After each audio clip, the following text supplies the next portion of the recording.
What up? It's Havoc 91. We'll take care of business and we'll have some fun. And when the party's over, hear the fat lady sing, PN and Josh are the freshest of their... Do their thing. Yo, baby. Yo, baby. Yo. Yo, baby. Yo, baby. Yo.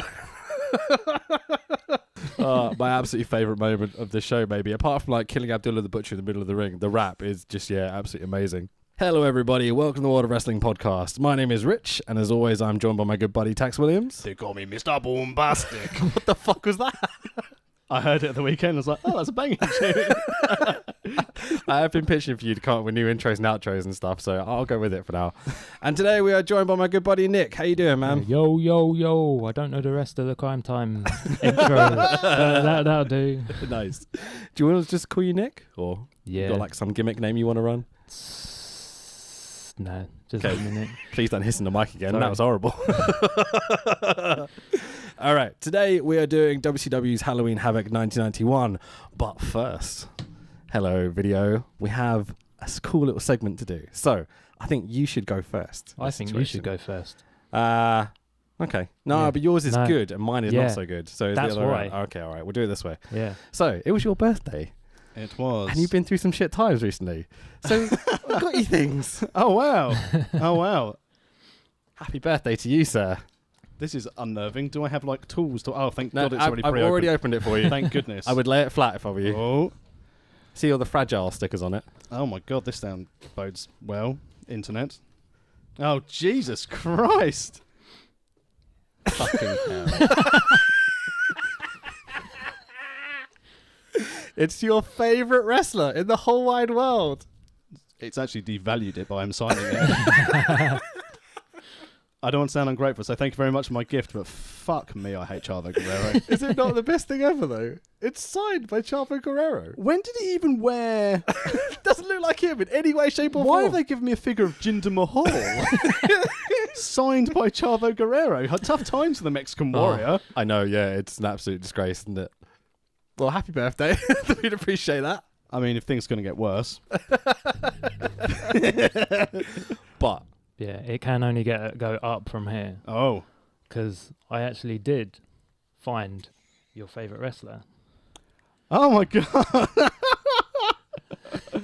Out flipping standing. did you see what's written on him? Yeah, look on the back. I bloody love my man from the 5150. It says K-Dog on the back. It fits in with the story and everything. Yeah, man. You see, About how he called himself K-Dog when he called up Terry Taylor. It was just like, you know. bloody love it. Or Yeah. Bruce Pritchard, whichever one it was. See, it's I- proof that I listen to the podcast as well. Appreciate that. And Conan, I know you listen to the podcast, so check it out. Someone's given some royalties to you somewhere. Yay, 12 years ago. Yeah. Cool. So if you're enjoying this video, go listen to the podcast. Just go to worldofwrestlingpodcast.com, listen to it. Yeah. Amazing. Do you know how hard it was to find that? I'm lost for words. It was really easy because no one else wanted it. I mean, can you bid lower than a penny on eBay? Well, it cost me a bit more than that, but not much, I'm going to be honest. I appreciate the generosity, and I'm going to treasure it until my daughter gets hold of it and goes, "Ooh, Chavo!" And then I'll disown her. Mate, you do whatever you want with it. You don't even have to keep... I'm Oh no, I'm convinced. keeping it. Yeah, okay, cool. And the bar has now been set. The thing is, it's going to be pretty rare at least. Because no one else is going to have it. Turned away from my reaction from the camera. All right, so we're doing WCW's Halloween Havoc 1991, today's podcast. Do you want to go through where it is and all this sort of stuff? So that's your spots and I stole them from you last week. No, I got quite relaxed. So I was You like, haven't I'm written just going to chill out and watch the pay-per-view. Okay. So we're at the UTC Arena in Chattanooga, Tennessee. The attendance is about 8,900 officially, but yeah, who knows? Dubious. It looked a Yeah. bit smaller than that. It didn't look like nearly 9,000 No, people. no. But 27th of October, 1991. Turner Home Entertainment presents the shittiest Halloween music you've ever heard in your life. Holy 1991. So in stereo where available. Yeah, gotta love that. Basically, we start with an intro video with spooky things, with fake smoke and graphics, with black and white floating kind of upper torsos of people, not just their heads, it's like whole chest and neck and stuff. We've got Ron Simmons, Barry Windham, Abdullah the Butcher, Kevin Nash, Rick Steiner, Giant Gonzalez, Lex Luger and Sting as floating heads. Nearly all of those people are in the opening match. Yep. I like a floating head. Do you? I said it's Halloween. Spooky. Oh, fucking hell. There was a bit of a change in the match. Go on. There was supposed to be El Gigante, Yeah. Sting and the Steiner brothers against Oz, the Diamond Stud, and the One Man Gang, and Barry Windham. Cactus Jack replaced Oz, Big Van Vader replaced Windham, and Abdullah the Butcher replaced Gang because One Man Gang left. Because he quit, didn't he? Yeah. Oh, Was that okay. right before it? Because it wasn't complicated enough. We had to have all the other bullshit. Yeah, I don't know why. involved. Like, I know Barry Windham got injured, Okay. so we'll get to that's that why he beginning wasn't. for Yeah, old poor Barry. That's is why that he why they wasn't had in it. Oh, well, let's get to that in a second. Hang on, let's Yeah. not skip ahead too much. that's Like, why he yeah. wasn't in it. But I don't know why they changed like Oz because he was still on the card. That made Yeah. no sense. I Because think. he's shit. Yeah, Hey, he'd recently lost his odd mask. Oh, Oz really? was He had a becoming more. mask? Oz was becoming more legit, despite, as we'll find out later, not brilliantly. But yeah, this whole card, start to finish, was a massive cluster because it looks like everything they had, they tore it up last minute, and as Nick was saying, half the guys who are in this match were removed from this match and then Yeah. put into other matches later in the card. So this pay-per-view was around the time in 1991 where Ric Flair had defected over to WWE, and taken the big gold belt with him. That's why when we see in the main event, the WCW title is odd looking. I did wonder. And this is also the time that WCW is trying to re-establish itself. It was on a bit of a downturn. Dusty had come back earlier in 1991, and TBS was sort of hoping that Dusty would be able to help relaunch WCW and use his skills similar to how he did Jim Crockett in the early 80s, and maybe turn WCW around. But no. Not until a man called Eric Bischoff came along, I don't think that WCW really had a fighting chance. Like, they've still got you get disqualified if you get knocked over the top rope brawl. yeah. I really don't like that rule. I've No, never liked that rule. it's terrible. It ruins a lot of momentum in the matches, and Yeah. it gets really screwy towards the later of the night because they keep using it for finishes and things. It wasn't great, but again, they kept contingent with their rules throughout the pay-per-view. So if a 10 count was getting interrupted, Jim Ross would happily say, and now the 10 count's been interrupted, we've got to start the count again. So at least it's explaining how things worked in WCW. So as you said, we've already covered where we have our wonderful video package to begin with our floating heads. We start inside the arena. We've got good old JR and Tony Schiavone. Now, before I even go on to the next part of them running down the card, Jim Ross. Jesus Christ. The more I watch old Jim Ross and I watch Attitude Era Jim Ross, Paul Heyman made that guy when he came across, because his commentary of Jerry Lawler was all right, but as soon as Paul Heyman joined on commentary, Jim Ross had to up his game, because Paul Heyman was very much like, I don't give a damn what you're going to do. Heyman and JR was JR's best run as a commentator in WWE. JR is the better of the commentators in this show, but it's Tony Schiavone that he's up against, so it's like... That'd be like saying JR was better than a pile of mashed banana. Essentially, yeah. And the mashed banana is better than Tony Schiavone. Did you not instantly go, what the fuck is that cage? As soon as they cut to the arena. Yeah, it's like a mix between the Punjabi prison and the Hell in a Cell, isn't it? It's very wobbly looking as Yeah. well. Like, it didn't look solid at all. It looked very unstable. Whoever built this deserves a slap on the wrist. Like, Whoever definitely. built the Switch deserves mate, the levers and stuff. Like, so holy shitballs. We cut to a tape segment in a car park with a very, very young Eric Bischoff. Cactus Jack and Abby pull up in a car and get out, and Cactus goes bang bang and walks away. Obviously, the Diamond Stud, who we all know as Razor Ramon. or Scott. thank you very much, and DDP turn up in a car and kind of go, hey, and kind of walk past like nothing really happens. I like all the valets there, Yeah. especially like Mankind. And it's like Cactus Jack and Abdullah just turning up in a rental car. Wait, who's the valet then? Steve. No, I mean out of like, oh, I see what you're saying. Oh, the car valet, yeah. Taking the car. I Yeah. thought you meant like walking to the ring I don't- valets. Missy Hyatt just ran round and getting all the cars. I thought you meant like and either launching it. Abby was the valet for Jack or Jack was the valet for Abby. I'm like, which one's more of a valet? Who gives a shit at this point? Like, so and then Barry Windham and Dustin Rhodes pull up in a car, are attacked by Arn Anderson and Larry Zbyszko.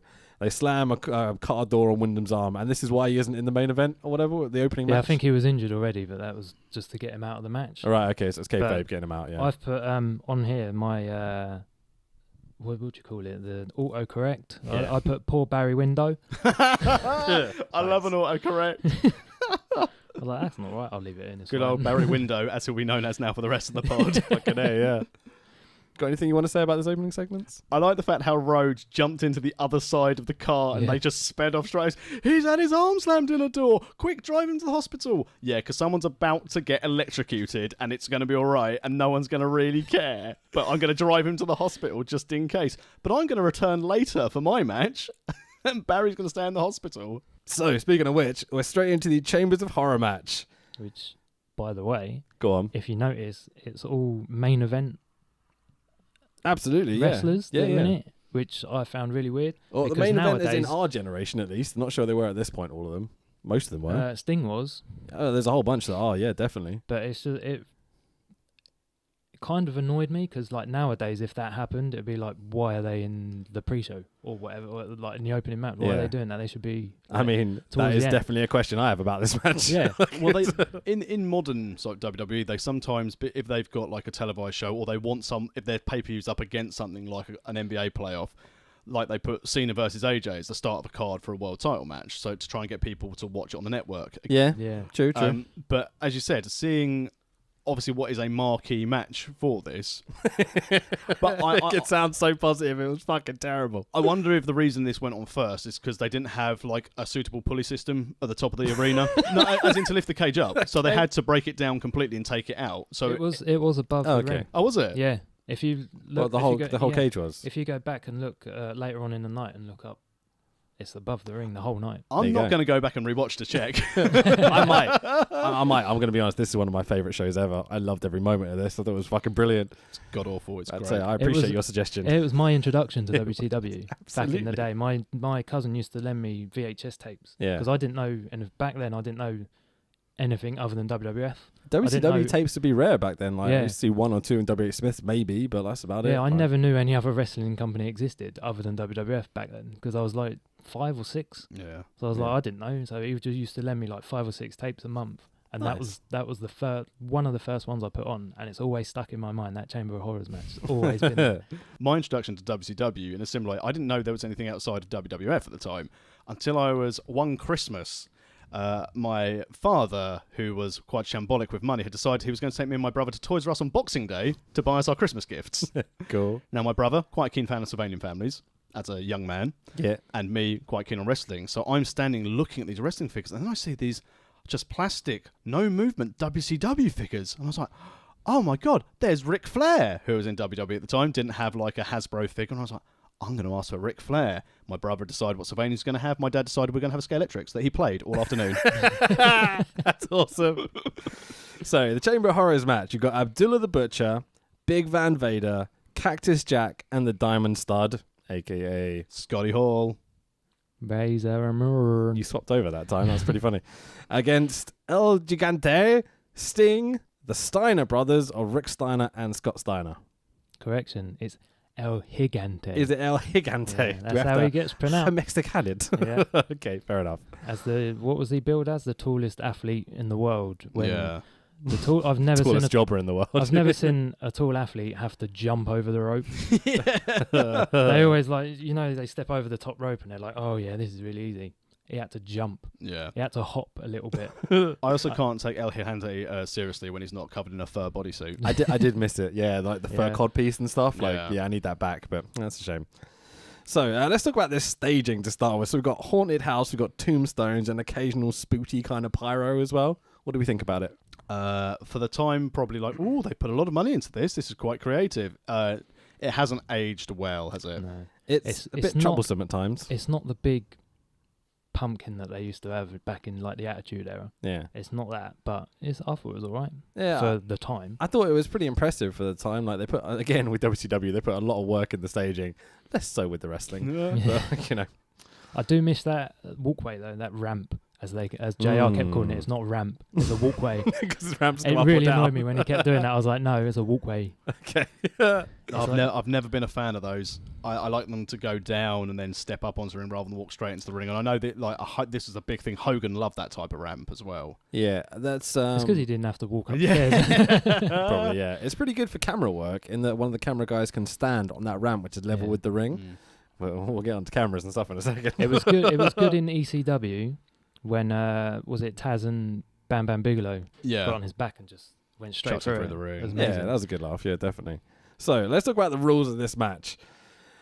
They don't really explain it very well, but as far as I understand from watching it, the idea is to get one of your opponents into this electric chair, which currently isn't in the ring, so I wonder where that's coming from.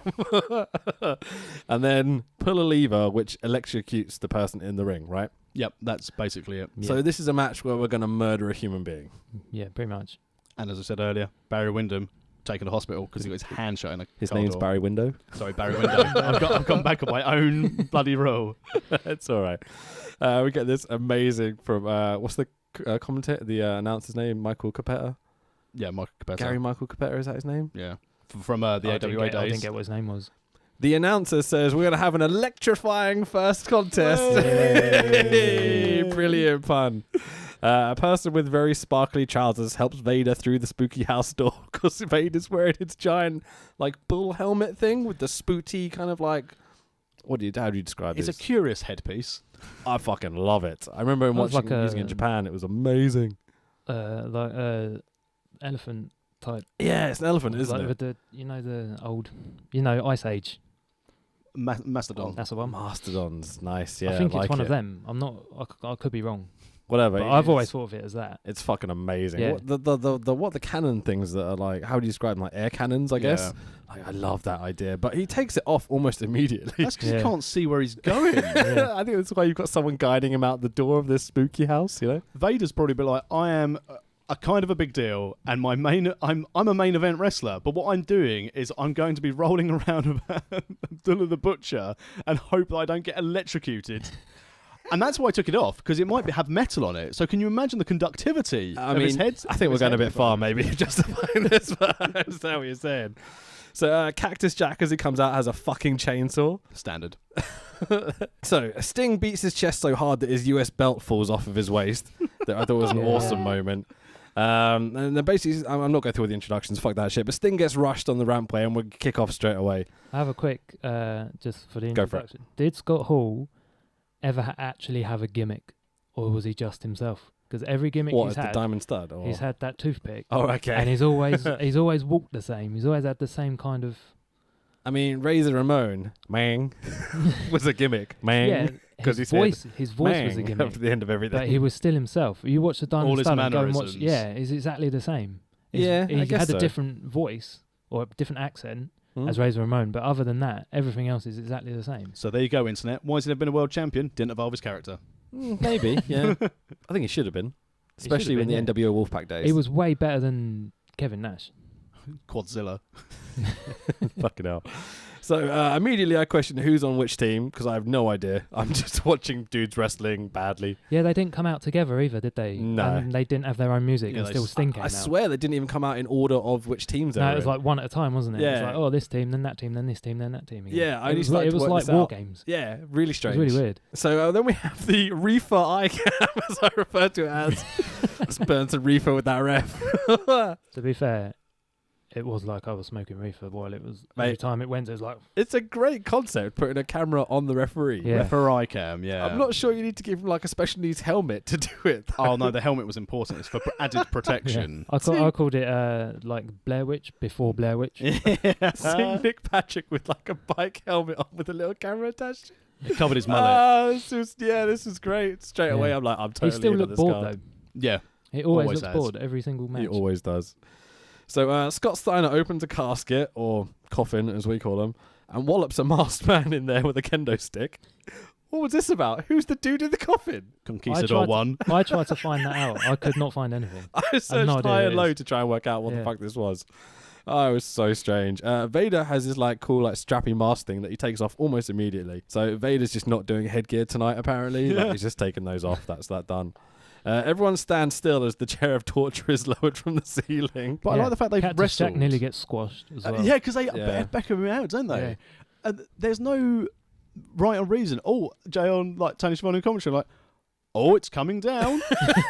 It's like no one's pressed a button, no one's done anything. It's a case of okay, we've got those spots in. Everyone's bleeding who needs to bleed. Right, get the chair down. Speaking of stuff that doesn't make any sense, some zombie medics come out and stand on the rampway. Yeah. What's this? I tried to find out who they were. I could not find anything. They're blatantly all local jobbers because they all had Yeah. like the pro wrestler mullet and they're You'd all kind think, of just though, a bit like- hencher than most people. 25 or whatever years later, somebody would know who they were. I could not find Snitsky. anything. Yeah. So Foley blades after Sting throws up a coffin lid into the air, which lands pop on his head. Yeah, that noise was amazing. It was fucking brilliant. It was like a so golf ball hitting a funny. tree. The gimp from the coffin is now handcuffed to the cage for some reason. I think Steiner's just abusing this bloke in a corner, like handcuffing him occasionally, coming just like sticking his finger up his ass or whatever off camera. He's been working in Japan. Oh, for fuck's sake. The camera practically misses Cactus taking a massive bump over the top rope, but just about catches it. Camera misses Cactus taking a massive dump over. At this point, I noticed how high-pitched JR's voice is compared to what I'm used to hearing with him. Yeah, it was Used- before his stroke, though, wasn't it? But this is even like, early like 97 Jim Yeah. Ross sounds much deeper toned than 91 Jim Ross. Maybe to it's the point the- where I can't tell the difference between him and Schiavone at some points. Maybe it's just the way that WCW production. No, like The- genuinely, like like I think you would hear like the bass like now is like it's got a deep tone to him. I think when he went to WWE, it's the same thing that Vince McMahon. He doesn't want local dialect. It's the same thing like AJ Styles when he went for his tryouts. Right. When he was very Georgian. Yeah, he did. JR didn't get signed for ages, did he? No. Because he was too southern. That was There was, that was Vince's excuse. WrestleMania 10, wasn't it? Because he debuted at the Debuted? Coliseum. Was it In the WrestleMania 9? Toga 8? party. That was 8. He debuted... No, 9. 9, the Nine, bad yeah. one. Yeah. Bad. But he The debuted... smallest WrestleMania ever, Yeah, it was basically, terrible. yeah. But that's why. I think JR over time was told essentially, lose your accent, try and work hard. And the only way he could do it was getting, by God, deeper. Okay, cool. So Abby Blades, Sting Blades. I've never seen so many shots of people's backs in my life because they're all standing with their back to the camera because they're just standing there watching this chair come down for what feels like forever. Like no one's working at this point at all. They've all just stopped and just watching the chair come down. In You're like, awe. what is that? I didn't know that was involved in this match. Boys, this finish. Oh my God, this finish. I like the fact that leading up to this finish, they kept on trying to cut to the switch, show what was happening. And the first cut to it, it said on. Yeah. Did it really? I didn't notice. Because the it's off funny as on. fuck. You just keep seeing the referee climb up to turn it off. Yeah. like, pull it up again. And Oh, like, really? Yeah, he put like something round, like string or something, tied it up Oh, just to, my so it was God. off. And many Fuck's times, like, sake. Cactus was climbing the cage, and then He it kept just dropped falling, down, and yeah. Cactus would be like, whoop, off. So- And then he'd just stand there and go, on. Let's just clarify. This is the lever for the electric going into the chair. Yeah. And so But it's what, kind that of... has no wires attached to it. Oh, at no, all. it's got nothing to do with what's happening. It's It's just a cardboard wireless. shoebox Yeah. they put like a handle on. It's fucking Bluetooth brilliant. before Bluetooth. So Abby puts Rick Steiner in the chair as Cactus goes to climbs the cage to go pull Oh, the lever. no. Go He on. climbs. Then he puts him in the chair. Oh, okay. And he stays at the lever for about what feels like an hour It feels like a very long time. before Abby gets... He keeps turning it off, though. He's got to keep turning it off. Yeah. So He's got like some kind of... He's got to turn it on and off 27 times before he leaves the cage. I feel like at one point he was just looking at the crowd going... Oh. He might have just been going bang bang for ages. I don't know. But it looked like he was like, oh no. I've got blood in my eyes, can't find the switch. It's Yeah. here somewhere. So Rick and Abby are fighting over this chair, essentially. Rick's got Abby in the chair. Sorry, Abby has Rick in the chair, but Rick hits R1 and reverses and puts Abby into the chair. Out of nowhere. He puts the cuffs things over his arms. He puts the metal kind of helmet thing on. Have you seen The Green Mile? Yes. I don't do films. Did he I wet love the that film. sponge? No. He fucking didn't wet the sponge, did It he? was already bleeding though, so technically... help, okay. Yeah. You don't get that reference, but it doesn't matter. You and a whole bunch of other people that don't watch like kind of early 2000s films. You mean classic films? I will say it is a classic. It's bloody good. You should see it. But it is at this point, yeah. I'm not even going to explain it. So let's carry on. So Cactus pulls the lever eventually and murders Abdullah the Butcher in an electric chair in the middle of a WCW ring. Yeah, pyromania. Yeah, The very ring was much on fire. So they set fire to the ring with all the pyro that's spouting off this chair. How many fans do you think got burnt from that At pyro? least 3 or 4. It went The whole everywhere, didn't attendance it? then. Yeah. It should have just gone up because that would have been a lot safer, but it just went all over the place. Do you think there's something to be said for all the rest of us just standing around watching a man be murdered in the middle of the ring in an electric chair? It depends on what the story is. I'm not sure WCW do stories, really, do they? At this time, especially. No, probably not. Yeah. At least we now know why the zombie EMTs were at ringside, which we didn't see them roll dead Butcher onto the Halloween Havoc stretcher. Yeah, that's what I assumed was going to happen, but that's not how it plays out. So, I mean, our winners of the basically match... there for no reason. The winners of the match are El Gigante. Yes, Okay. well done. No worries. The Steiner brothers and Sting. The ringside officials are more concerned with tidying up than the dead man in the middle of the ring. Cactus checks on Abby, who stands up, hits Cactus, then beats up the zombie medics, who fall over a bit, and Abby falls over into them. It's fucking great. Oh, what the fuck? This is just the weirdest introduction to a pay-per-view I've ever had. It's just they've still got beef from the rental car. Cactus scratched it, and Abby's like, "That's my deposit. You've lost my deposit, you wanker." Why does he attack his teammate? Because he obviously set the charge off. I would not rate this match for wrestling. I would rate it highly for comedy and bad production. For comedy value, this is 5 stars, 5 stars, 5 stars. Cornflakes, you mean? Yeah, cornflakes. You know. there what I we mean. go. He knows where it's He at. does listen to the pod, hey? All right, so backstage, we get to Eric the Vampire Bischoff. Yeah, he can't do a Dracula impression at all to save his life. And then Missy Hyatt, dressed Yeah. as some kind of dance girl. She looks really different as well. Yeah. Yeah. She's not the Missy Hyatt that I remember from like the late 90s. So they put over, who is the WCW Phantom? Does anyone care at this point? I'm not sure, but like, you know. This stage, I messaged you and was like, "What have you done?" After enjoying Dragon Gate last week to now being subjected to this. Yeah, my bad. Sorry. Yeah, I'm so happy we did this. So I've got they interviewed the Young Pistols, Tracy and Steve, who are basically sparkly cowboys. Bang bang. Any idea who these people were? It's the Smoking Guns before the Smoking Guns. It's just everything's before everything in this. So also, this was the point where I realised that how southern WCW used to be. Oh, absolutely. Yeah, just this one interview, I was like, Two southern sparkly I've cowboys. just gone for a whole match for like half an hour, and this is the thing that just reminds me of how southern it used to be. Cool. So we've got a tag team match up next. We've got Big Josh and PN News versus the Creatures, who are Joey Maggs and Johnny Rich. I don't know if you knew that, but yeah. I identified Joey Maggs through some research. The other one, no idea. Again, these were two complete unknowns to me. Yeah, me too. But they're in a kind of cool, greeny, patterned, masked gimmicks. Very typical of the time period, I guess. Kato and Tanaka. Yeah, it's PN. I'm gonna go for the it's this before this was a thing. Go on. It's PN News was John Cena before John Cena. Hey, wait. Okay, so PN News comes out and does a rap. Okay, he's completely out of time, but I need you to read this. Yo baby, yo. Do it from the beginning in your posh voice. So, what up? It's Havoc 91. We'll take care of business, and we'll have some fun. And when the party's over, hear the fat lady sing, PN and Josh are the freshest of their... Do their thing. Yo baby, yo. Yo, baby, yo. My absolutely favourite moment of the show, maybe, apart from like killing Abdullah the Butcher in the middle of the ring, the rap is just, absolutely amazing. Did Big Josh forget his gear because he comes out in jean shorts and work boots? See, Cena. but it's like Macho Man and Cena had a kid, and it was Big Josh. Big Josh. They weren't very original with naming their kid, were they? Oh, fucking hell. JR calls a German suplex a belly to back suplex. JR calls a shitty side suplex as a fall-away slam. JR calls a chop as a double axe handle. I mean, he's not on form tonight. It's probably been, that's how I get all my move names from SCPW. So when people criticise me getting the wrong moves, that's why I've learned from JR. Oh, he's in a wrist lock. That was a powerbomb, mate. So Northern Exposure is Earthquake's big whoopsie. which Big Josh does, at the end. So Yeah. it just sits on him. And you're like, you're not even a fat dude. Why are you doing a sit-down big whoopsie? The as you finish? velocity. It was so strange, man. We get a top rope rap master splash by PNUs. Big Josh stands up on PNUs as he makes the pin. It was pretty awesome. 1, 2, 3. Our winners PNUs and Big Josh in what essentially is a squash match.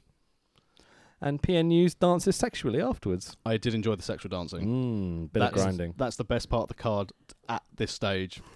It was the blue meanie before the blue meanie. This, Fuck's sake. this is going to be a running gag now. Gag? Do you want to move on to the next one? Or have you Yeah. got something to say? No, I have nothing to say about this. So we got beautiful Bobby Eaton versus Terrence Taylor with Alexander York, who's Terry Reynolds. And Terry Taylor is obviously the Red Rooster, because that's the only gimmick I give a shit about. Gobble, gobble. This was fucking awesome. Very good match, wasn't I it? did not expect this to be good at all, but holy shit, they've surprised me so much. Yeah, Terry Taylor likes the knee drop. Mate, I noticed that through this whole match. He's Yeah. done about 20 of them. but like, he's working so well. Yeah. Like, involving the crowd, like, really strong over as a heel. I think it explains why he is a trainer at the PC, because everyone, I think, just looks back at either his Red Rooster role and see him as a bit of a joke. It's the only wrestler. time I'd ever seen him wrestle. It's the first time I saw him wrestle that when he wasn't the Red Rooster. It was fucking outstanding, man. Yeah. Like, what a worker. This guy could have been a world champion, easy. There's other more popular podcasts than ours who Right. who covered the concept. What do you mean? That covered the concept of, like, when Terry Taylor signed, they thought it was essentially a rib on him of, we'll give you this Red Rooster gimmick from the box of Absolutely. gimmicks. Yeah, feels like it for sure, because he could have been such a star. Absolutely incredible. Good look, great in ring, wasted talent. What do we think about the York Foundation gimmick? Because this comes up a couple of times in the show. This was like one of their first like female-led factions, and obviously it split up the Rock and Roll Express to, again, just two guys to start with who are going for the money and the glory rather than the fans' adoration. So I think it worked quite well, and obviously having Terry Runnels on the outside, young Terry Runnels. And she looks better than she ever has done in this show. I don't know. MILF Terry Reynolds, I'm all about it. It's all good. So yeah, I mean, I quite like the gimmick. I like the Miss York's computer thing she has. Oh yeah, PDA ahead of time. Yeah. Yeah. Did you notice that the way she types like a Thunderbird? I did assume she had no idea how to use this computer in any way, shape, or form. She More did like a type. briefcase, though, Yeah. wasn't it? It wasn't really. It wasn't really a computer. She did type with dinosaur arms, didn't Yeah. she? So Bobby Eaton's mullet is absolutely gorgeous Yeah. in this match. When he came out, I thought he was a Beverly brother. Oh, he's definitely along those Yeah. lines. He'll never be Bow and Slick, but we get a gut wrench powerbomb by Terry Taylor on the ramp, which looks absolutely brutal. Taylor goes after Eaton's back for most of the match. Bobby climbs up top. Taylor goes for a superplex. Bobby pushes Taylor off the top, and Taylor does this kind of cool wavy hand cell, like he's a dinosaur going. Exactly. He's learned it from Terry Runnels typing on a computer. And we get the Alabama Jam leg drop from Bobby Eaton for the 1, 2, 3. Yeah, absolutely killer match. I think they did an absolutely great job of working Bobby's back. I think Bobby got over really strong as a face after all the midnight stuff, obviously. Yeah. Great finisher as well, especially for that time. Even now, a lot of wrestlers don't do that because of the damage it puts to the body. I think the last person I saw do it on a mainstream was when Fandango started doing it. In the middle or nearest the beginning, Terry Taylor tapped out. But I noticed that as Yeah. well, yeah. he did. He went gotta boom, skip over boom, it. and nothing. So our next match, we've got Jimmy Jam Garvin with Michael P.S. Hayes against the later Mark Merrow, Johnny B. Bad with Theodore Long. I love this Johnny B. Bad gimmick. That was Theodore Long. Oh, yeah. I Teddy thought, wow, Long. Sable's changed. And now Teddy Long's dating Brock Lesnar. So Jimmy Garvin and P.S. Hayes coming out doing the tomahawk chop from the Atlanta Braves. Tatanka's going to be really fucking upset. So it's Pocahontas. Fucking Hunters. Yeah. What the fuck is Mero wearing on the way to the ring? Someone describe this. Flamboyant, glittery explosion. It's what Lex Luger wore in WWF. I'm pretty sure when he had that, the bodybuilding gimmick, whatever it was, Yeah, that's basically what he wore. the total Basically package. the same thing, yeah. The narcissist. That's it. So Johnny B. Bad gets ticker tape and confetti cannons and all sorts of noises. Ring. They're really trying to put this gimmick over. I'm not going to lie, from a self-stream ring wrestler, this sort of thing really popped me. I was like, if I ever am able to return to the ring, I'm having this. I actually like this gimmick better than the Mark Mero gimmick. Oh, me too. Oh, yeah. definitely. So they put over the fact this is DDT versus left hook. The fans chant DDT, and I'm like, "Where's Jake? Where's Jake Roberts? Is he coming out?" Like, this is so silly. What is the DDT thing? Did he just steal this from Jake Roberts, or did Jimmy Garvin do it first? Do we know? I'm pretty sure it started from Jake.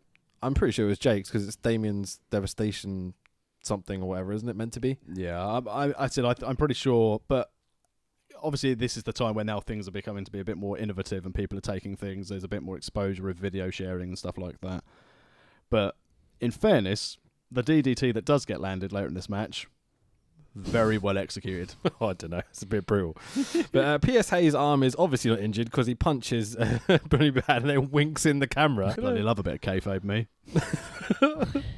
Teddy Long throws Mero a towel and Mero chokes Garvin. I'm calling him Mero, by the way, because it's so much easier than Johnny B. Bad. Mero does a top rope sunset flip and lands straight on his neck. This looks brutal, but what a maneuver. What a maneuver! Indeed.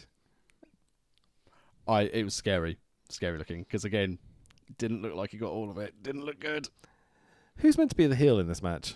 Who's meant to be the face? I'm going to say Garvin's supposed to be the heel because he's got P.S. Hayes with him. Right. And they're cheating. And And doing a bit of shenanigans. But Everyone's cheering him. yeah, because they Which keep I've doing never- the local team Yeah. kind of... Wait, this is in Chattanooga, Tennessee. The Braves are from Atlanta. Like, how does this make sense? All the America, fans are my into it. dude. It must be like their local sports team still. It must be like across the border or something. I don't know. This really threw me. or maybe they're just like, we've got this guy on developmental. He's called T-Tunker. Jimmy Garvin's from Florida. Maybe Okay. that's because that's where it originated, wasn't it? Oh, this is getting too confusing. Maybe that's why. I don't. It's controversial. It's a controversial chop. Anyway. Yeah, it's incredibly racist. The Yes. whole Braves. Have you seen the Braves logo? It's a smiling racist depiction of a Native American. Yeah. It's fucked up. Oh, for fuck's sake. T-Tunker. So Hero misses the left hook. Garvin hits the DDT. Teddy Long distracts the ref. Garvin turns around into Mero's weak ass fuck left hook. Which is called Kiss That Don't Miss. Oh, Jesus Christ. They don't even put that over. They just call it the left hook the whole time. Is that what it's actually meant to be called? Yes. Fair enough. P.S. Hayes ain't doing no job to the white little Richard. This is not happening. You know? So that's why I think Garvin's in this match. He gets the 1, 2, 3 after all the bullshit. Teddy pushes Garvin's foot off the ropes even to make sure he doesn't look weak. They don't want a job to this guy in any way, shape or form, it feels like. Interesting, no one did in WWE either. Yeah. Goldust did a lot. Yeah. But the thing with Johnny B. Bad, there was lots of talk that he could be a big player, had a good look. He was quite innovative in the ring at the time. But the problem was when he got injured in WWE, he rehabbed too quickly.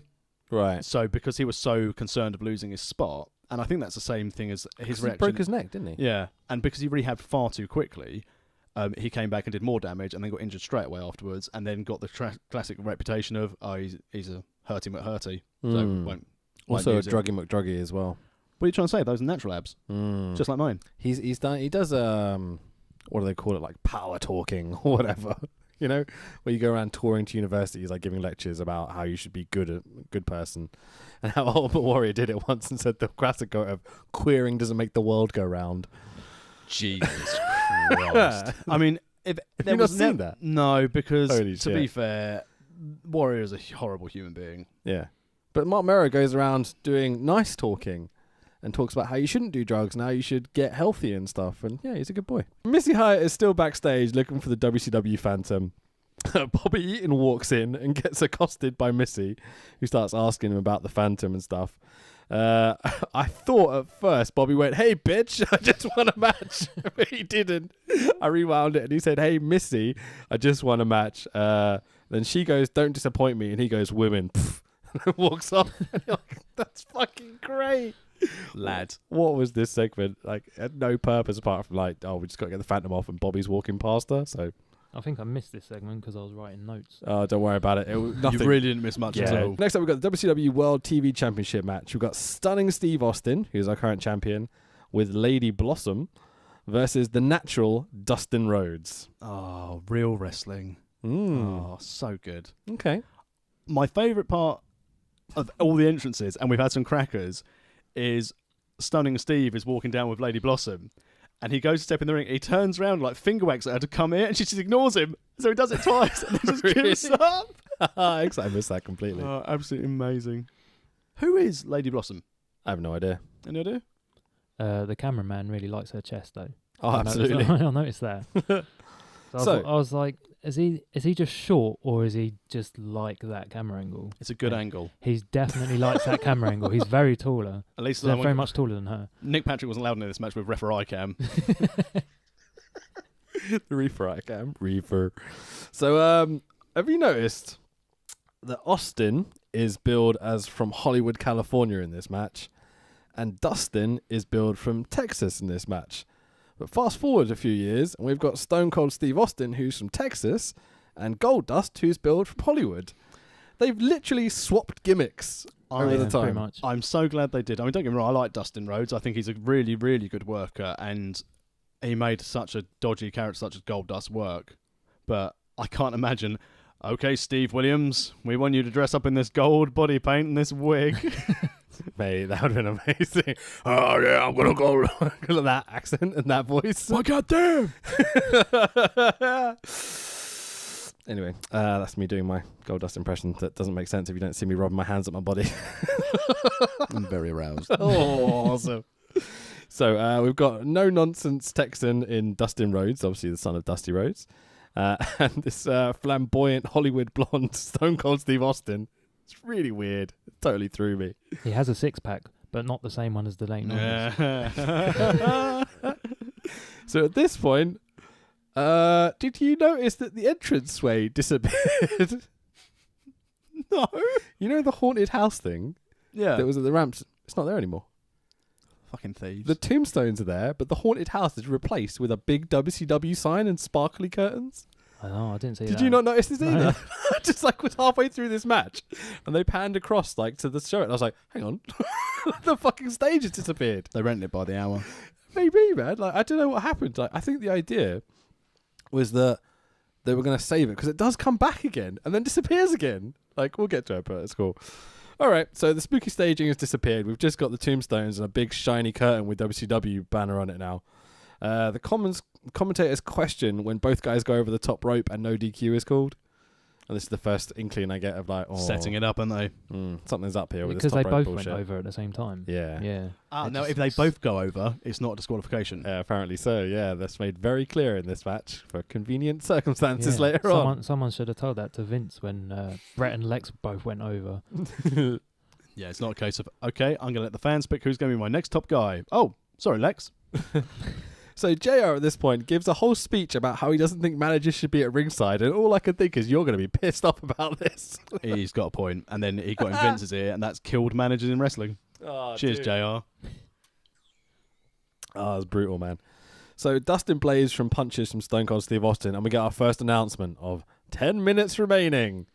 And what happens when you get an announcement telling you how long's left in the match? Oh, dear. You know it's going to go to a time limit draw. Yeah. I'm just checking it's not just me that knows this. Okay, cool. So Austin's friend is the clock. 5 minutes remaining. It just feels like they're going Broadway the whole time. Like, it feels so obvious at this point. Dustin does an inside cradle, but it looks fucking awesome. When he does this, as he used to do, it does it as Goldust as well, where he does like an inside cradle, but like he almost like falls into it. I think it's the best inside cradle in the whole business. He's good in that ring, isn't he? Yeah. Yeah. I think this match is very standard. You know, like they do everything well, but it's not exciting. It's classic mid-card booking, though, isn't it? You don't want anything too spectacular. Yeah, maybe. There was a really long headlock. Oh, God, there wasn't there? There was, He just right in the lay on middle of the him. match, yeah. 3 minutes remaining warning. Austin kicks out of the bionic elbow. How dare you? 1 minute remaining. Dustin does a diving clothesline off the top, but time runs out as we get the time limit draw. Austin retains the championship, and the match is, it's good, but it's I don't know, it didn't do much for me. And also the match ran 15 minutes and 3 seconds. Oh, did it really? Yeah. So it was over 3 seconds. Yeah, so technically the count shouldn't have happened anyway. Two very good wrestlers who could have been there, but I mean, how do you rate both of these guys, Nick, going forward in WCW and then into WWE? I rate them very highly. I think WCW's done well, but they should have pushed them a bit more. Definitely. because they were going to push Austin. What good can come from pushing Austin? That's never Yeah. going to work. Yeah, exactly. They were going to do it, and then like someone else took over booking, and Bischoff. then they were like, "Nah." I'm sure it was Bischoff, because Bischoff was the guy that's Yeah, 'cause singing it was packing. it was Dusty, wasn't it? He was like, "Oh, we're going to put you over," Mm. and then they didn't bother, and they missed out on that. And same with Dustin as well.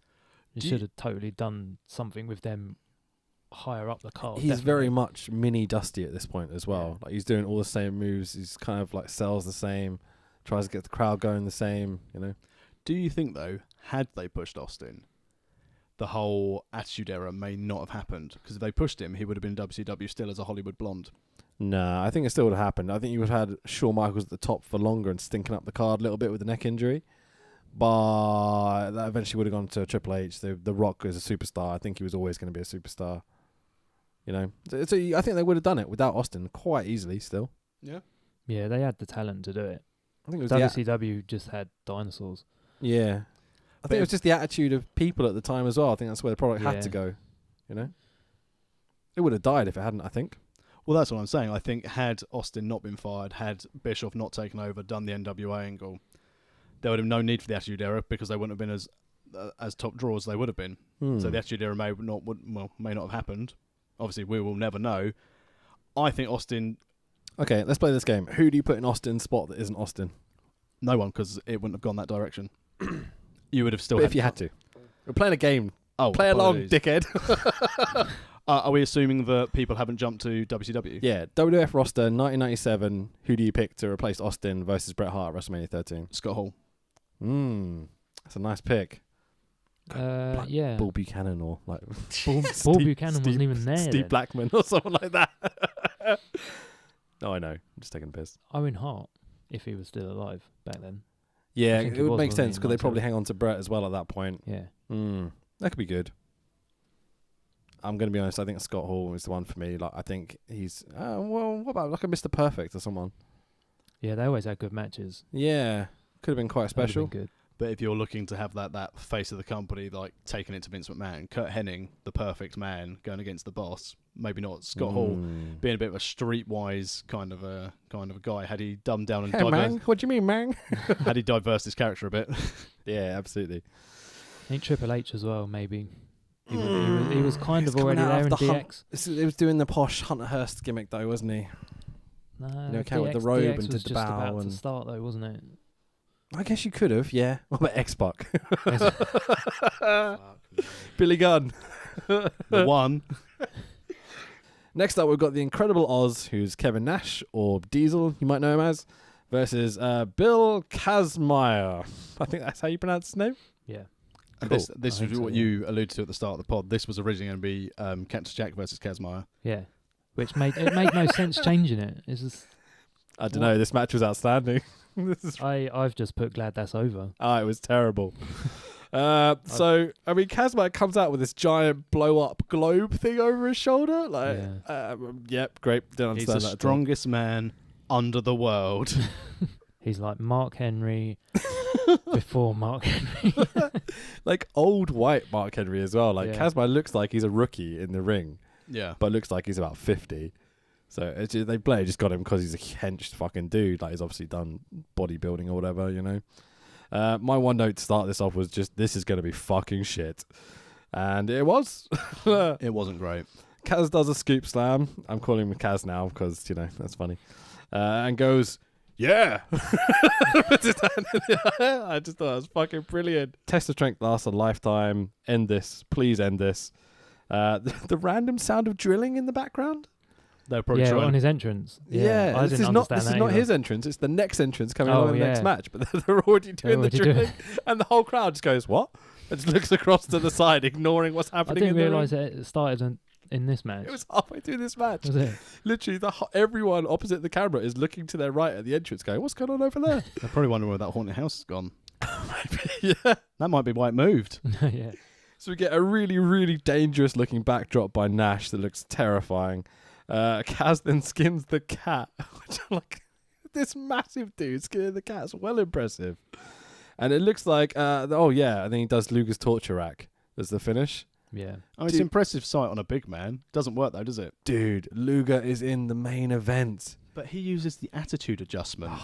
Yeah. Ba, ba, ba, ba. Yeah. Isn't it Nikki Bella's finisher as well? Snash verbally submits. Love that show. And our winner, Bill Kazmaier. Yeah, okay, let's just move on. So next up, we got Heavy Metal Van Hammer versus the jobber intro, Pretty Boy Doug Summers, who doesn't even get an entrance to the ring.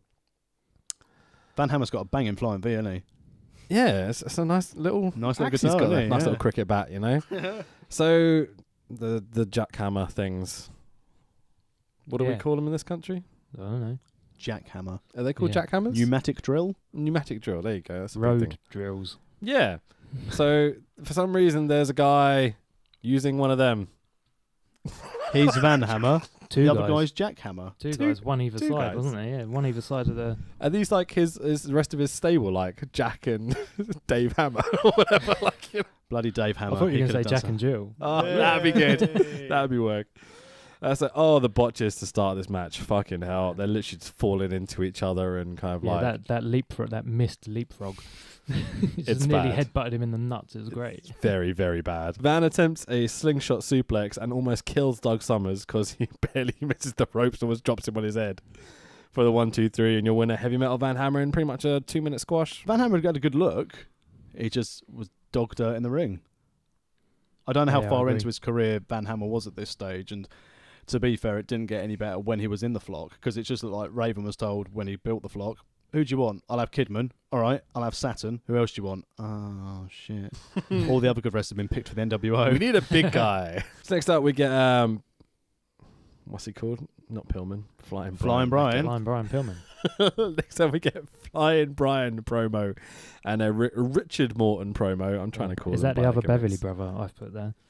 Oh, because he's got a white mullet. Lovely, lovely, lovely.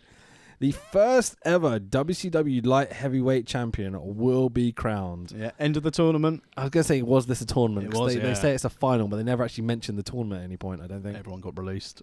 Oh, really? Yeah, Probably not. probably. Well, they don't seem to have many that's the point. It's not even the cruiserweight belt at this point. It's the light heavyweight title. To compete for this title, you have to weigh below 236 pounds. Not 235. That's a UFC heavyweight. Yeah. Yeah. Oh, for fuck's sake. So the Reefer Eye is back. Hooray! Reefer. The special needs helmet is gorgeous. I love it so much. Alexander York's out with Richard Morton as well. She's got the computer back again. This is a really fun little match. Does the kind of like cool little claw hands. Jean-Michel Jarre. I like how her wrestlers come and they look at the computer like it's got the secret to winning the match Oh, on it does. it. It's Yeah. the strategy. Like they It's not can't even just, turned on. I know, Did you there's no notice screen at There's all. nothing there. That's why they barely open it and they're like, we can't turn this laptop on. Don't worry about it. The good thing about that laptop, it later became the anonymous GM on Raw. Anything It you lost wanna, some weight as well. anything you want to go over in this match? Because I've just got the finish. So No, it wasn't bad for a cruiserweight. I mean, Flying Brian, fantastic wrestler. And to see how he transferred over from Flying Brian to the sort of psychotic, unpredictable loose cannon Brian Pillman, Yeah. that's development. I've got, at some point, JR said, production's doing a great job with the referee cam. I have to disagree with that. Especially like one of the pins in the middle of the match, it cuts to him and you can just see his arm. Oh, was this That's all you can see. was this the point? Right in the middle of the match, it's like, what? And that's the only arm you can see is when he's trying to it's not showing the wrestlers at all. he's trying to snuggle them or something. Was this also the same match as when they were doing like punches? That then JR went on to say that, and you can see from the referee cam that he's showing this because he's showing that it's a legal punch. Lots of hand signals in wrestling, like there is in football. And here is where then it all started. JR pretty much just gave up on talking about wrestling and talked about football for most of the card. Yeah. Him and Schiavone are very guilty of this. Yeah, I So- got very confused. I don't understand football, American football. like the finish comes out of kind of nowhere. Like Morton takes over for the vast majority of the match. Pillman does his flying crossbody off the top for the 1, 2, 3, and Flying Brian is your new WCW light heavyweight champion. Congratulations, Flying Brian. Yeah. Yeah. It's not a terrible match, but it's not good by any means. It's just kind of like, does the job. You could tell they did a lot better of their high flyers when Bischoff came in and started looking into Mexico and other places, and just basically going down to South America as well to find some other people to come up. So JR comes back on the mic and says, "We're about to see semen." Oh wait, he said semen. Oh, God. You like that one? The Halloween Phantom versus the Z-Man. So the spooky house staging is back now. They've somehow got it back on the stage. I don't know how they'd set it up so quickly. I'm now starting to think that potentially Van Hammer's drillers were nothing to do with his entrance, and they were just maintenance crew. Oh, they were fixing the spooky house. Oh, I love it. So let's talk about the Phantom. He comes out in this two-tone split white and black mask. He's got a cape that he holds up like he's the Phantom of the Opera as he's walking to the ring. And he's got a giant moustache sticking out of his mask. It's the worst disguise ever. It's not good. He's wearing kind of black jogging bottoms and a long sleeve t-shirt as well. This screams out a man who just ran out of money getting custom tights made, doesn't it? whoever the Phantom may be. As soon as they start wrestling, I don't know about you boys, but I'm like, I recognise that clothesline. It's So I recognised the mustache yeah. from the entrance because he That didn't too. cover his face very well, did he? And to not sound overly a bit weird, when he had his back to it and you saw like the neck and shoulder line below the mask and everything, I was like, that tan, that Looks familiar. Yeah. I've had many a dream about this man. I recognise that neck breaker. His, So His finisher- the commentary just blows who the surprise is. Yeah, in. his finisher has Absolutely. the same name. And they say it's like, whoa, yeah, give it away. it looks like the Rude Awakening. Yeah. Like, Nudge, nudge. They didn't even say it looked like, it said it was the Rude Awakening. I was like, Did oh, they well really? done, yeah. That's fucking brilliant. So 1, 2, 3, and the WCW Phantom is your winner. And instantly Tony Schiavone gives up the fact it's Rick Rude under the mask. He literally just says it. You're like, for fuck's sake, Schiavone, we're going for an unveil later in the night. What are you doing? I wonder if they're having a drinking game. This is what they're building to the whole way through this show up until this point. All these shitty vignettes since I've been to this one thing. It's a squash match where the Phantom just destroys the Zeman. I wonder what the future holds for the WCW Halloween Havoc Phantom. That guy's got some in-ring ability. I am very excited to find out who it is. So next up, we got the WCW World Tag Team Title match. Got the enforcers of Arn Anderson and Larry Zbyszko, who are the champions, against the other US champion tag team, whatever they are, the WCW Patriots of Firebreaker Chip and Todd Champion. Fuck me. It's a Yeah. fireman and a soldier in a tag team. What is happening? Was that Ivan Drago? He looks a lot like him, but he's Yes. the American kind of equivalent because he's wearing like the American US Army pant things. Yeah, but you never hear him speak, so it could be Never know. a different gimmick. So what do we think about Zbyszko and Arn Anderson? That spine buster. Not as good as the Brainbusters, Yeah, true. Do you notice but that Arn Anderson's like one of my favourite wrestlers, so he think- can do no wrong. Oh, there's a cat there. my cat just scared the shit out of you. Do you notice that Zbyszko in the first like opening spot of the match goes for a neck breaker? And you're like, no. That's how they finished the last match. You can't just do that. Larry Zbyszko does what he wants. I mean, he is the man. I do Excellent like hair by Larry Zbyszko as well. Yeah, oh, fucking A. The mullet is on I mean, point. basically, these two are classic WCW. These are their type of wrestler. They're brawlers, but they're technical. They can do everything. And even though when they went on, say, like JL, waxing lyrical about Arn Anderson, I agree with him. Absolutely. Todd Champion gets beat down. There's a tepid warm tag to Chip. Chip Irish whipped into Zbyszko, turns around, spinebuster by Arn Anderson, and we get the 1, 2, 3 winners, and still champions the Enforcers. But they didn't win the WCW US Tag Team titles. No, I would have thought this would have been good if you'd done it like, championship for championship, but I guess we need to keep the young boys with the US titles, you know what I mean? Yeah, what did they ever do after this? I don't know who these I had boys no are. idea who they were, yeah. No, me neither. No. I even looked them up, and apparently they did a bit of time here, did some USWA. They did a bit of time, what? no. Time. Well, it's like doing time for WCW, I guess. Jeez. And they ended up working on the indies, and that's about it. These boys pretty much did nothing after Were this. they in the Spirit Squad? I thought this match was short, simple, fair enough. You were definitely right, it was short. Yeah. There was one spot. There was a slingshot to the outside. Yeah. Like, when they... Oh, yeah. I've never seen that done before. Not to the outside. No, I've It's never seen usually that to the the outside. inside. Isn't that a DQ in this? He didn't get Should've been, thrown. shouldn't it? He didn't get thrown over. Oh, okay. He did the Oh, slingshot. it's so confusing. Why have it? It's so annoying. So we cut back to Dracula Bischoff, who's on the entrance ramp this time. He's got Paulie with him, who has some news. Paulie and Medusa come out to the ramp. Paulie shoots on the management, as he's known to do. He made a career out of shooting on other people's management, especially WCW. It's so weird seeing Bischoff and Heyman together. Like this threw me completely. Like the ECW and the WCW guy before their times, you know. Yeah, probably having great disdain for each other at that time. You think? Yeah, I think probably. so. Yeah, I couldn't get used to this. It felt very strange watching. You him. look at the way Eric Bischoff was looking at him. Yeah, it was Isn't that the way that Bischoff looks at everyone? Yeah, though? probably. I I mean, mean, he your was job. dressed. He was dressed as Dracula, so it could just be his gimmick. I'll suck your blood. Yes. I love how he even tries to do the accent at the beginning of the promo as well. Like, you're a fucking idiot. I'm here with Harley Davidson. All right, Paul. It's pretty good, actually. Paul wants to bankrupt WCW, and fucking hell, does he give that a go later in life? Paul brings out the Phantom. Oh, it's Rick Rude. Oh, we didn't know. I was that. so surprised by this. I fell off my chair. Yeah, no Yeah. shit, it's Rick Rude. Like, we kind of worked that out from earlier. I was so excited, I passed out. Well, that means you might have missed this amazing new segment. What? Hey, this amazing new segment. Where just before they go into it, Shivani says it's the biggest nudes. Oh, I mean news. Anyway, so Well, he was directing the cameraman on Lady Blossom. yeah, maybe. But she's a woman. Oh, yeah. Same So- size tits though. So we cut to a vignette of Ron Simmons returning to FSU. I think Eddie Dennis and Mark Andrews are really pissed at this name choice, by the way, at this university. That's a deep cut reference. Proper homoerotic training montage of Ron Simmons here. Very Rocky-esque. It's I think, very yeah. Rocky-esque, isn't it? Yeah. Was Rocky out at this time? No idea. I don't do films. I think so. Rocky's 80s, isn't it? 80s, yeah, I think so. But you can believe tell so, if yeah. someone's got a detailed montage, they ain't going over. Yeah, unless it's John Cena. He doesn't need to go over. Yes, he does. You can't see him go over. Exactly. Hey, so the WCW World Heavyweight Championship match is best out of 2 3 falls. I say best.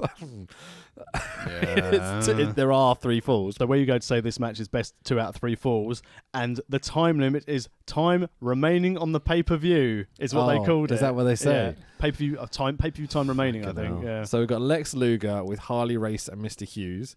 Mr. Hughes gets sent to the back straight away. He just needs to get out for his pay-per-view payment. I'm just going to start that again. So we've got WCW World Heavyweight Championship So we've got a WCW World Heavyweight Championship match. Best 2 out of 3 falls. Shut up. Against with Lex Luger, with Harley Race and Mr. Hughes. Again, who's the champion. Fuck's sake, I can't read this to make sense of He it. is the Can you champion. introduce this, please? So we're now up to our main event of the evening, WCW Heavyweight Championship match between the champion Lex Luger against Ron Simmons in a 2 out of 3 falls match. Look at you doing introductions properly. Hey, applause. And no notes because finally my Google Pixel has died. So if anyone would like to send me a new mobile phone, Oh, is it actually dead? it keeps turning itself on and off again. Oh shit. Okay. Well, we'll it get works through in it, don't worry. IT. So we instantly send Mr. Hughes to the back, who came out with Lex Luger for some Who reason. was supposed to be his opponent. Yes. But Ric Flair left. Lex Luger nearly tripped over in his entrance. Did it? I missed that completely. Right. So one of the things I wanted to ask about, as far as my memory goes, was going to be in part of the WBF, the World Bodybuilding Federation. Yep. For Vince McMahon. And then they did that promo, which we talked about, where he insults Gorilla Monsoon and calls him fat. What? What? And then that fell apart, and he was injured. He was in the accident and stuff. So then he came back as like WWF superstar sort of thing. The Lex Express. That was all post this show. Yes. Yeah. Right, because that was like 93, 94, wasn't it? Yeah, Lex was heel at this stage, and then he went over as a narcissist. So he was a wrestler before he did the WBF stuff. Yeah, I still He think wanted that, less hours to Yeah. wrestle.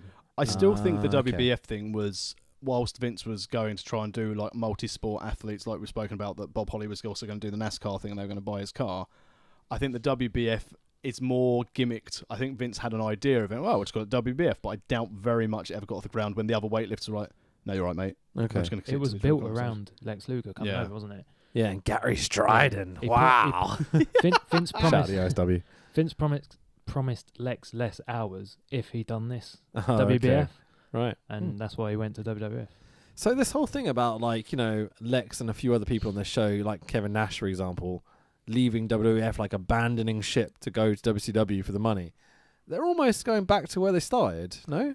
Yeah, but they still went for the money and the less hours. Obviously. But they've all been in WCW already. It's not like they're completely abandoning the guy that bought them up and through and everything else. Yeah, I Like, think if you look at this time and then leading into the Attitude Era, there are very few guys who haven't worked for both and flip-flopped between the promotions. I guess so. Yeah. So obviously, Triple H was there, went to WWE. Yep. Rick Rude, flip-flopping. Kurt Hennig, flip-flopping. You've got Luger, Flair, Steiners.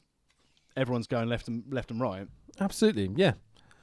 So in terms of Luger, I mean, I was surprised that he started in WCW. Like, I don't know. Do we know anything earlier than this?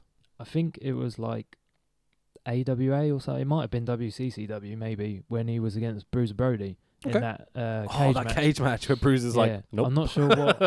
I'm not sure what company that was for. I don't know. That was before this. It was like in the 80s. Oh, I guess he's been around for a while then. Okay, cool. It doesn't show it in his later WWF career. It doesn't show it here. It's fair point. So Luger is dripping in baby oil. The first guy on the card, I think, to be covered in baby oil as well. Although they did make reference to this in one of the earlier matches, didn't they? That someone had been oiled up, and then JR was like, really? Maybe they could get a towel, because obviously they can't get a lot of leverage if they've put a bit too much oil on. But it's up to the referee's discretion. Did you watch the Andre the Giant documentary that was put out recently? Yes, the HBO one. Where he's constantly going, no baby oil to Hogan every 2 seconds. That's all I could think about during this match. It was really bad. And again, JR trying to call everything. Collar elbow into the hammerlock. Into the collar elbow into the headlock. Hammerlock into headlock takedown. Inverted atomic drop. Did you notice that Ron Simmons missed the drop kick? Oh, did he? He gave himself a spine buster. Oh, yeah. Okay. Speaking of spine busters, your first fall of the match is a spine buster by Ron Simmons, who gets the 1-2-3 on Lex pretty early as well, like pretty out of nowhere. Very quick. Yeah. Dusty gets in the ring and starts that. JR's like, oh, we've got to get a camera over there. And Dusty, like the true pro, is like, we're going to do this. And Ron Simmons is like blowing up. He's like, I quite liked this, like the two cornermen coming in to corner their guys, like WOS style. Except you can tell Dusty Rhodes know how to do it, and Harley Race was like, kick him in the face. Yeah, just book yourself to win, mate. That's what I always did. Every time I see Harley Race, for some reason, I always think of Lord Alfred Hayes as well. Because when he did the King gimmick, Alfred was with him then, wasn't he? Yeah. All Ron Simmons was saying, there's something in his tights. There's something in his tights. Yeah, exactly. Like, you didn't do anything. Yeah, exactly. He done nothing with it. Because nothing ever happened. Yeah. It was just like, well, why? I wonder if that was like completely shoot. And he was saying to Dusty, he's got something in his tights. It flipping reeks. That's his balls. Oh. Something keeps whacking my head. It's my own. So Race grabs Ron's foot as he goes to run the ropes. Dusty punches Race for this, which gets the biggest pop of the match on the outside. And then does the elbow. Then does the bionic elbow as well. Absolutely, yeah. What just happened with this second fall? It's the weirdest finish ever. I couldn't quite understand it, but luckily the commentators start to explain. So Harley grabs Ron's tights, just about. Like he grabs his lower back, doesn't he? Yeah. As Luger throws himself over the top rope, as far as I'm concerned. And then Ron gets DQ'd for throwing Luger over the top rope. Yeah, because where the ref was, it looked like he'd done a backdrop. Oh, is that what they were going for? Because that's not how it looked at all. Because he was over this side. It was like on the right side. Right, and okay. It looked like the way Lex went over, it looked like he Stop just trying to justify this bullshit finish. He basically tried to Scott Hall fall away slam him over the top rope because Harley Race pulled his pants. Yeah. I'd like to try and pop him once a show before he chokes to death. Sorry. So Luger is bleeding now out of his eyebrow. I don't think he's bladed. I think he's literally just gone hard way. Yeah, and then we have more corner talk. Oh yeah, they do. More corner talk. The talking stuff as well. Dusty Rhodes going, "You got this. You got this." I don't know why he's Chris Eubank / anyone else. So Luger finally gets some heat at this point and starts to get kind of like proper amped up about what's going on. At this stage, we've only been going about 15 minutes, and both these guys are caked in sweat. Yeah, they're blown up as well. They are really bad blown. Now, I was really impressed with Ron Simmons because I thought he's pretty agile, and I thought, now I know why he slowed down his style, because he doesn't like cardio. Well, maybe, yeah. Ron starts to Hulk up against brother. Exactly. We get a superplex, a power slam, and a Brett's rope shoulder block by Ron. Would you say it's a superplex? He went off the middle rope. Well, Brett rope superplex. Sorry. Brett's superplex rope. I don't know why I'm being so pedantic. It's alright. People didn't do it off the top at this time, did they at all? especially not Luger. Too dangerous. Dude, are you kidding me? I would never take that for Luger. Basically, at the power plant, you've got to start on the first rope. Then when you get on the main card, you can go out to the middle rope. And if you're the lightweight below 236 pounds, you can go out the top. 236. So we get a 3-point stance into the ring post by Ron. Because Luger's so smart that he moves out the way. I love he does this. We get the worst pile driver I've ever seen. This has to be the contender for worst pile driver on the podcast. I mean, for safety, he got him right on his knee. Mate, it looked so scary. You kind of threw him to the side and dropped him on the back of his neck almost. Safety first. Oh, fucking hell, it was so bad. Which he calls the attitude adjustment. Oh, it is the attitude adjustment. Yeah. We're going to start paying for this now. Yeah, so 1, 2, 3 after this shitty pile driver is Lex Luger, and still your champion. So Schiavone goes, this will go down as one of the greatest matches of all time. I love it when Vince McMahon feeds people lines, even in different organisations. Fucking isn't. It's so bad. It was awful. And again, I always find 2 out of 3 falls matches aren't great. The best 2 out of 3 falls match I've seen recently was Usos New Day. Okay, yeah, that was fun. It was at least they put some thought into it. But if you've got 2 out of 3 fall in your main event, you know it's not going to go like a whitewash. These guys are not known for their clever storytelling in their matches, I'd say. They've got like nothing to offer, really, I find. No. You can't really do much because you need to keep that energy up, don't you, for the end of the match. It's like, you don't want to do too much at the beginning. It's like they certainly didn't do too much. They didn't really do a lot. They got stuck, didn't they? It was hold, rest hold. Man, there was a long rest hold in this one as well. Yeah. Jesus Christ. Absolutely. Luger on I was about to say Farouk. Luger on Ron Simmons. And he just lay there. And I looked at the clock, I was like, this has been 3 minutes of a headlock. And that's when he kept on putting his feet on the ropes and having Harley Race pretends to hold the feet. I was like, oh, maybe I won't do that, or maybe I will. As I said, the biggest pop of the match is Harley and Dusty doing their stuff at ringside. It says a lot about the quality of the in-ring work. But I suppose that's similar to nostalgia now. You've got the old guard, which everyone watched who still want to see. For example, now people still pop and buy tickets to see Brock, Cena, Lesnar. They don't, as it pains me, buy talent to see Rollins, Owens, Zayn. I don't know. Maybe. But that's why they got the best pop, because they're the biggest names on that card. Yeah. For WCW. So JR and Schiavone do their outro, and that's it. Good game, lads. It was a fun show. I had a laugh doing it. I really enjoyed watching it at the time. I was pissing myself laughing the first few matches as well. And there's some really quality stuff, like the Bobby and Terry Taylor match was really absolutely good, outstanding. I'd say the light heavyweight match is decent as well. Get some really, really funny stuff with people botching in the Van Hammer match. The problem is, for again a big their SummerSlam, 2 good matches out of 11. Would you call Halloween Havoc their SummerSlam? It's around the same time of year, because obviously this is their lead into Mania. Isn't that like, I guess. Starcade though? Starcade's their Mania, isn't it? That Mania? Yeah. Yeah, I think that's. I always thought Bash to the Beach was like their SummerSlam. I suppose, yeah, that makes sense. And this will be their Survivor Series then. I definitely think this is meant to be like a silly, gimmicky show, because obviously the whole dressing up as Dracula and this is the time stage that disappears every now and again. This time they only had 4 pay-per-views, wasn't it? It would be Starcade, Bash at the Beach, Halloween, Havoc, and Great American Bash. Oh, really? Wow, okay. I guess so, yeah. Wow, I'm already thinking 12 a year. They weren't, were they? They were doing like 4 a year. How would you rate this out of cornflakes, please? In terms of quality wrestling show, comparing it to like Dragon Gate or I don't know, even AAA or something, it's probably like a 2.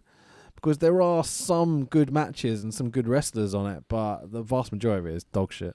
How do you feel about this, Nick? Well, I think it's more nostalgia for me. Being like one of my first WCW shows, I'd probably give it 3 cornflakes. Nice. Nice and even. I'm going 2, 1 for each good match. Nicely done. In terms of comedy and silliness that I enjoy, mate, this is 5 stars for me. It was fucking ridiculous. That opening match, like the stuff in the middle with the Phantom and Rick Rude and knowing exactly who it is the whole time. Ludicrous. Start to finish. Anything else we want to talk about this show before we move on to do a game? I had a subtitle for it. Go for it. It was, well, it wasn't really. It was A Night of Perms, Mullets, and 70 Porn Star Mustaches. Hey, nice. Sums it up perfectly. And gimmicks as well. Yeah, it was a good choice, man. I enjoyed it. Thank you very much. Yeah, I appreciate Very it. entertaining. I liked it. So, we talked last week about potentially doing a special show, maybe for Wrestle Kingdom, maybe for WrestleMania, maybe even for SummerSlam as well, which is all just going to be games, right? So this is one of the games that we've talked about that we're going to play this week. So the game is called 1 True 3 Kid, or what did you come up with earlier? Our true free kid. That was pretty fucking great as well.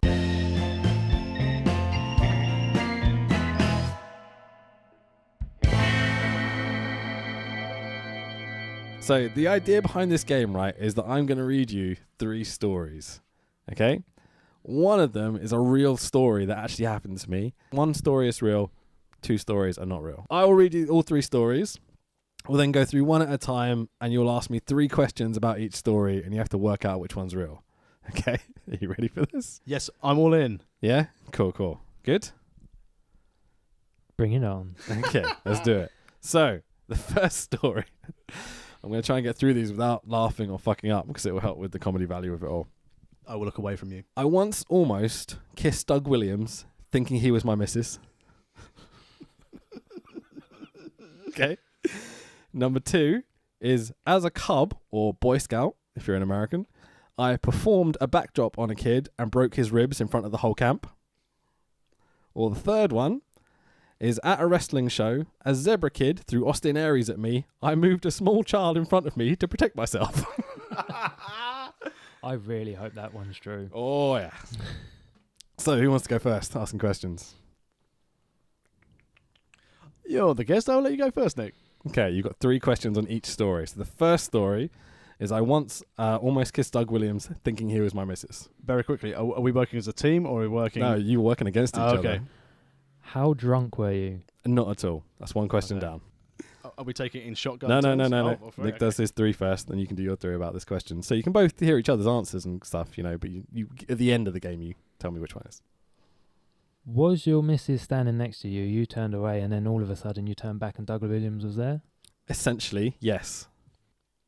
You know, you can say, you nearly. can you describe the situation? Yeah. That's a question. Can you describe the situation? Okay. Because I just done it in that question. Pretty much, yeah. Okay, so But delete that question. I'll do another No, one. no, fuck that. It's you're 2 questions in, mate. What's your third one? My third one is, have you nearly kissed Doug Williams? Do you That's want not my third one. I just clarifying. You nearly. Yes, Nearly, that is okay. what I said. I nearly kissed Doug 'Cause Williams. If you said you did, I would have been like, how did it feel? But nearly. Okay. He had a 25-year Really. career, and his legacy is going to be, did or did you not kiss Doug Williams? You've still got a third question. Oh, I haven't I? Where was it?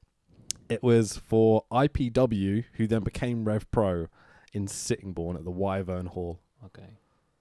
Okay, so those are your 3 questions. Yeah. Okay. You've got 3 now? Who was Doug wrestling that night?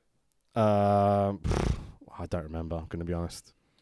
No, I have no idea. But it was definitely wrestling. He definitely wrestled on the show, yeah. James Mason. Okay. So he ends up being in the crowd during the match, or was this essentially after the match and he was just standing around in the crowd? He was, it was after the match. He was standing at the back near the merch stand, and I stand at the back near the merch stand all the time because we're cheap and we get shitty tickets, right? I'll just describe it. My missus was standing to my left, okay? I was talking to my mate Dave on my right. I turned around to go give her a hug and a kiss because it was the end of the night, and Doug Williams was standing there, and I literally went like this. Kind of like yawned and went backwards. You got one more question, I think. Did Doug know? Actually, no, more importantly, where was Nandy then? Where did Nandy go? I think she's gone to the loo or something. That was a waste of a question, but we'll go with it. It's all right. Okay, so the second story. As a cub or Boy Scout, I performed in inverted commas, a backbreaker on a kid and broke his ribs in front of the whole camp. I thought you said in your original story it was a back body drop. Nope. Okay, Backdrop. backbreaker. I've literally read it off there. Sorry, you said backbreaker there. Backdrop. Okay, It's backdrop. Yeah. Okay. Good. 3 questions. Do you want me to go first on this one to give you time to think? Yes, please. 3 Okay. questions. What was the name of the kid? Did you know him? He was in one of the younger groups. I think Uh, his name was Dave or Tom or something. What activity were you undertaking when this backdrop occurred? Okay, so all I remember is we were in the camp. the head arcalery sort of dude. I think you call them arcalers, right? Yeah. I don't know. Okay, cool. When we're going to do wrestling now. And I went, oh, awesome. I love wrestling. Okay. That's how it got together. It was in a big circle and they would pick 2 people and they'd be like, right, you're going to wrestle. Which country was this camp in? This was in Wales. That's my third question. That's fine. 3 questions. I used to be a Cub Scout. Cool. There's no way that one's true because they'd never let you wrestle. I don't think I understand the concept of a question. That's a statement. Yeah, I know. That's fine. You can talk about it. This game, we're allowed to talk. It's fine. You've still got 3 questions. I really want you asking, did the kids sell it? Yeah, it was a thought. Did you forget the second half of the story? I broke his ribs in front of the whole camp. Is the story I've got written here. Did he land on anything other than the floor? He landed on grass, but it was the middle of the summer. So there was no like stones or... No, it was just grass. Yeah. Okay. I would speculate also not on his ribs. Landed on his feet. It was amazing. It's fucking Rey Mysterio. That was one question, wasn't it? Yeah. You don't have to ask 3. If you just want to ask 1 or 2, that's fine. How old were you both? I would say I was about 13 and he was probably 10 or 11. Okay. It's about Cubs age, isn't it? To I was- clarify my story. I was really hoping you're going to I be should like, know. I was like 13, 14, and this club counsellor was like 25. Last one. You're a Cub or a Scout? I was a Cub at the time. Okay. I won't count that as a question. Go on, you can ask someone. No, that's no. All right, no okay, more cool, questions cool. on All this right, cool. question. So the last story is at a wrestling show. As Zebra Kid threw Austin Aries at me, I moved a small child in front of me to protect myself. I think you've got to go first this time. How old was the child? How old was the child? Maybe Roughly. 7 or 8, like very small. Was it a family? It must have been a family show. Like a small family show. Yeah, I mean, I'm assuming he was there with his dad. It was a bit of a mess, to be honest, at the time. Yeah. I was Like, having Zebra Kid was throwing Austin Aries at me. like a local kind of show, or like IPW, like a bigger. This was PWG's European Vacation in Portsmouth. I drove all the way to Portsmouth. It's one of my so it was first quite a indie big shows. show then. Ish. It was in a shitty sports hall, and it was when indie wrestling was kind of crap. Yeah. Austin Aries. Let's keep political opinions out of this. Okay, how many questions you asked? 1. Okay, 1. One. It was just an extension of the first. That's fine, one. that's fine. Go on. Who threw Austin? He threw himself. Zebra Kid threw Zebra Austin Kid. Aries at me. 2 questions. Fuck you. No, yeah, that's why I don't know who Zebra Kid is. He's the son of Ricky Knight, who's the sister of Paige. Oh, okay. He's the sister. Yes. He's the brother of Paige. Brother of Paige. Zebra okay. Kid is definitely the sister. Yeah. He was pulled out of prison to have this match. I'm not even lying. Really? Literally was taken out of prison, had the match, and got put back in prison later that Wow. afternoon. No, I can't think of another one. All right. If he was pulled Tax. out of prison, how the hell did his probation officer sign off on him having a match? And how did you pre-book this match if you were in prison? The best part was when someone in the audience went, "Oh, watch out, he's going to stab you," because the story is that he almost stabbed people with a machete. And Zebra Kid turned around and went, "I'm a changed man." And the whole crowd popped. It was fucking ace. I won't count that as a question. Go on. Carry on. No, I'm having that as my question. That's No, fine. no, it's not about the story. It was about the story. Oh, okay, go on 1. Because why was he even there? He was supposed to be in I prison. don't know. He was taken out of prison to have that match. Why would I embellish that fact? Because that's part of the game. One Fair would point. assume. Okay, go on then. Second question. Was the kid hurt at this PWG in Portsmouth at 7 years old? No, because my thinking, right, was that as Austin Aries is being thrown at me, I'm against the wall with other people, and I don't want to be hit by this wrestler because I can't move at all. And this is my first indie show, like big indie show. I've done like, local all-star stuff. And so my thinking was that if the kid's standing in front of me and Austin Aries is running at him, he's going to bump against someone else and not me because the kid's there. So I literally just went, "Yeah," and just moved the kid across in front of me. Okay. That leaves me with one final question. Go for it. So the kid wasn't hurt. No. Ricky Knight's little boy was out of prison He was. for a day. It was a bloody good match as well, actually, because you could tell that Austin Aries was like, what we're going to do, we're going to do this, and Zebra Kid went, nah, fuck you, we're doing this. And you could tell what was happening the whole time. Austin Aries, I'm definitely going to keep to all my bookings and Stop trainings the and whatever. political bullshit! He's a Ask the prick. third question. Is Austin Aries a prick? Yeah, pretty much. Yeah, there to we be fair, he didn't hit me, though, so yeah, it's all good. So, those are your 3 questions. Who would like to pick first? Which one do you think's real? Did I almost kiss Doug Williams at an indie show? Did I break a kid's ribs as a cub? Or did I move a little kid in front of me as Zebra Kid threw Austin Aries at me? I'm going to go number 3. I'm going to go the Doug Williams one. Okay, so you're going with Doug Williams. Doug Williams. And you're going with Zebra Kid throwing Austin Aries at me. Yes, I'm going to you at PWG. I can unveil the correct answer is number 2. No way. There was no way you were a cub at 13, 14 years old. That's scout age. Oh, whatever. I don't know the age. I may have That's got what that put me perfect. off. That's what put me okay. off. Sorry, man. Oh. But that's I was going to legit. go for that, and then you were like, oh no, I was like 13, I mean, 14. In fairness, let's do wrestling. We'll just put 2 Yeah, people in a that as well. circle. Mate, I have no idea how it happened, right? I was literally just sitting in my tent, and they were like, come on, we're going to go do an activity. And I'm like, oh, for fuck's sake. You know, because I'm a mopey teenager or whatever. Probably younger. I might have been a scout, to be fair. I don't remember. I don't think I ever really did scouts very much, though. But anyway, we got dragged over, and we're all in a circle, and I'm like, what the fuck are we doing? Like, we're doing wrestling. I'm like, wait, what? Like, really? We're doing wrestling? No one explained to me this is meant to be silly playtime, like, let's just, like, muck around. And this little fucking shitbag across me is, like, eyeing me up and pointing at me and stuff, and I'm just like, what have I done here? Like, getting proper aggro. Like, he's taking the piss, but I'm like, are you going to hurt me? Sort of thing. He then ran at me. I backdropped him, and he landed on the floor and started screaming and broke his ribs and got taken to hospital. It was fucking brilliant. Were you DQ'd or did you get the win? Obviously, I got the win. Was it over the top rope, though? Thank you very much for listening. It's been an absolute pleasure. You can check out all the podcast links and everything on worldofwrestlingpodcast.com. You can check us out on Twitter on World of Rest Pod. Facebook, which is World of Wrestling Podcast. I am at the Tex Williams on Twitter and the Instagram I occasionally use. Mine is Rich Be Thy Name on both of those. Do you want to plug your shizzle? Just search for Burning Ring Media on YouTube. We've got some new stuff coming out soon. What's your YouTube show you do? We've got Grapple Chaps. That's an awesome name. And we've got a podcast starting up. It's not really wrestling related, but it could be cool for geeks of comic books and films and stuff like that. I think most of our audience are nerds of some sort. Yeah. So do you want to plug your personal shit as well? Not really. Excellent.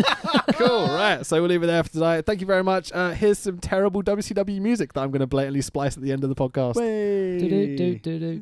Do.